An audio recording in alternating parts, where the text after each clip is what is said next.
2022 November 24 രാവിലെ ഓൺലൈനിൽ ചേർന്ന സീറോ മലബാർ സഭയുടെ പെർമനന്റ് സിനഡ് എറണാകുളം അങ്കമാലി അതിരൂപതയിൽ വിശുദ്ധ കുർബാനയർപ്പണത്തിൻ്റെ ഏകീകൃത രീതി നടപ്പിലാക്കുന്നതുമായി ബന്ധപ്പെട്ട് നിലവിലുള്ള സാഹചര്യം വിലയിരുത്തി.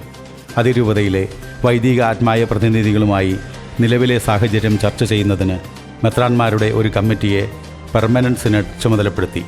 Arch bishop Mathew Moolakkatt, arch bishop Joseph Pamplany, bishop Jose Chittoopparambil CMI എന്നീ പിതാക്കന്മാരാണ് കമ്മിറ്റിയിൽ ഉള്ളത്.